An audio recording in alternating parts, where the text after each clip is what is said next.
மேட்டுப்பாளையத்தில் வந்து இப்போ சொல்கிறேன், மேட்டுப்பாளையம் நாங்கள் ஒரு 4-5 வருஷத்துக்கு முன்னாடி அப்போ மேட்டுப்பாளையத்தில் மயில் இருக்குது. மயில் வந்து பார்த்தீங்கன்னா அது வந்து ரொம்ப ஹை ஆட்டிடியூடில் வந்துட்டு இருக்காது.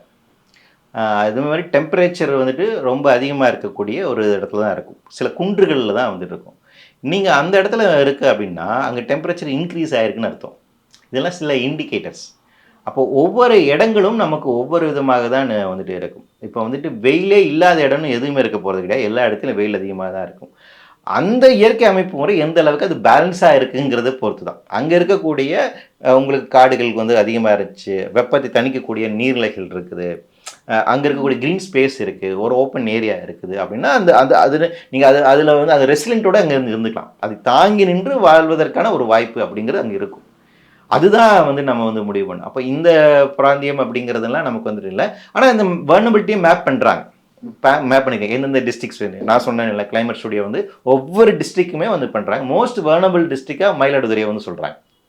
மயிலாடுதுறை தான் தமிழ்நாட்டில் மோஸ்ட் வர்னபிளாக இருக்கக்கூடிய சிட்டியாக டிஸ்ட்ரிக்டாக சொல்கிறாங்க. லீஸ்ட் வர்னபிலிட்டியை எதை இன்னும் ஐடென்டிஃபை பண்ணல அவங்க. அது வேணால் நம்ம வந்து பார்க்கலாம். அந்த அவங்க சொல்லக்கூடிய எல்லா மாவட்டங்களையும் இது ரொம்ப லீஸ் வர்னபிளாக இருக்குது, எந்த மாவட்டம் இருக்குது அப்படிங்கிறது இல்லை.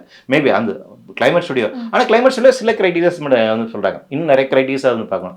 அவங்க சொல்லக்கூடிய க்ரைட்டீரியாஸின் அடிப்படையில் வந்து பார்த்தா சில இடங்கள் அப்படிங்கிறது பாதுகாப்பு. அவங்க 2030, 2050, 2050 3 சினாரியோக்குமே அவங்க வந்து ஆய்வறிக்கை சொல்கிறாங்க. 2030 என்ன பிரச்சனை உண்டாகலாம், 2050, 2080 வரைக்கும் இந்த இது வந்து சொல்கிறாங்க வந்துட்டு.